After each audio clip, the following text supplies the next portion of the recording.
चाचा से मेरा मन पूरा हो गया, तब तक मैं इस नाव पर किसी को नहीं चढ़ने देंगे। चाचा श्री। हाँ बेटा इंदल कुमार, चढ़ा लो, लड़की है और रात की मैं इसका चढ़ा लूं? हाँ हाँ चढ़ा लो। तो ठीक है, उसको बुला कर चढ़ा लो। आई भगवान करते आई बाबू सब ये आई दुनिया में यही भाला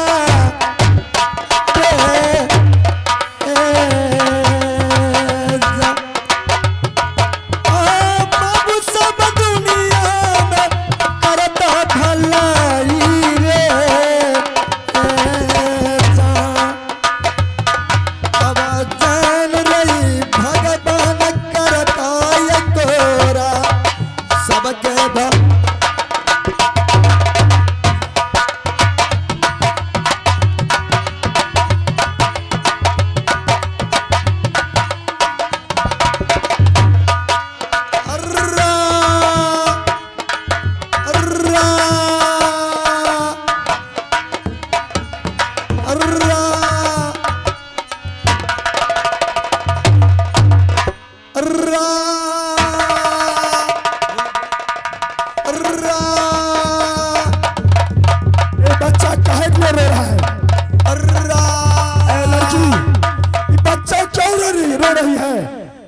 देखिए महाराज, आपको एक कौन लगेगा?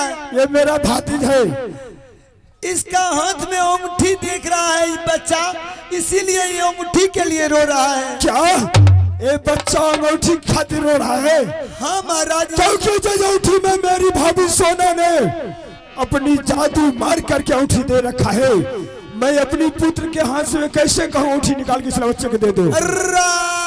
इंदल कुमार, बेटा इंदल। हाँ चाचा श्री। एक बच्चा जो रो रहा है, जो तुम्हारा हाथ में जो अंगूठी है, वो अंगूठी उस बच्चा अंगूठी देखने वो रो रही है, अंगूठी मांग रही है, देगा अंगूठी? क्या होगा जिससे बच्चा भला रहेगा? तो अंगूठी में क्या लगा है चाचा जी? तो ठीक है, तुम बच्चा को दे दो अंगूठी, बच्चा चुप हो जाएगा। अच्छी देर खेलने के बाद फिर अंगूठी ले लेंगे। ठीक है चाचा जी, बच्चा चुप हो गया तब तो दे दो, चुप हो जाएगा। देखो ये बच्चा चुप हो गया। मल्हा गाली मत दो।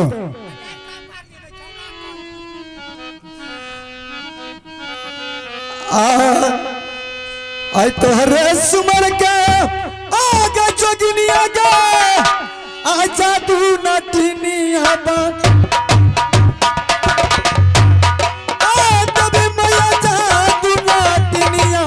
चल गई रे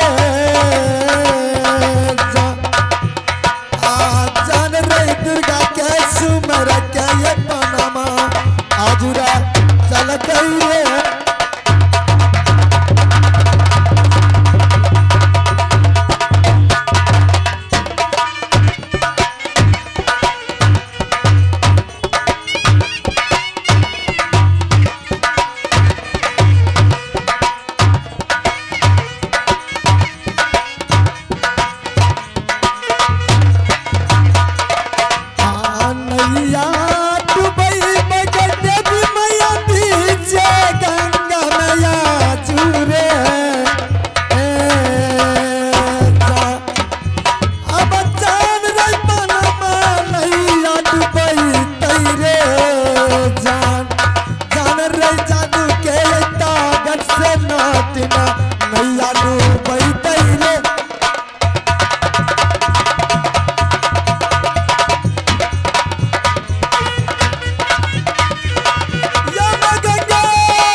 लगता है वो लड़की ने जादू मार करके लाव डुबा करके वो लड़की ने मेरा बेटा इंदल के लगता है भाग गया है, न तो इसी गंगा में मेरा बेटा इंदल कुमार डूब गया है। मैं मलाह को दूर करके इसको महाजाल गिरवाता हूँ, न तो मैं अपनी भाई को कैसा जवाब दूंगा। मलाह भाई की भला अरे झूलवा गुजार लई रे श्री गंगा में अब मलाह सुन लियो अब रूदल सिंह अरे झूलवा गुजार रही गई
मलाह भाई यही लाइव डूब गया है, मेरा बेटा इस गंगा में डूब चुका है।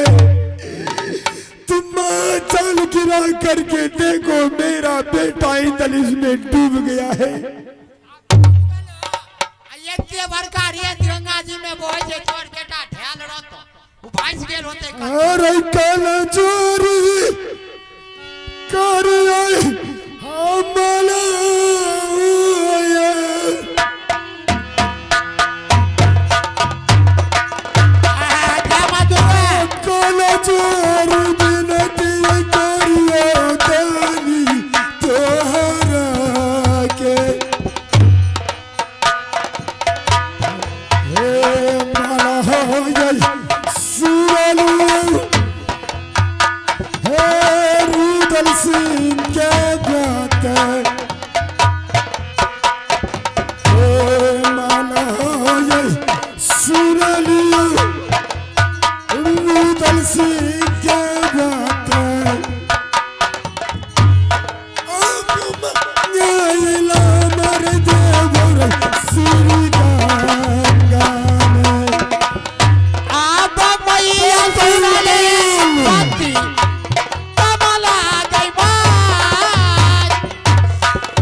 जल्दी महाजाल गिरा इस नदी में, मेरा बेटा इंदल डूब चुका है।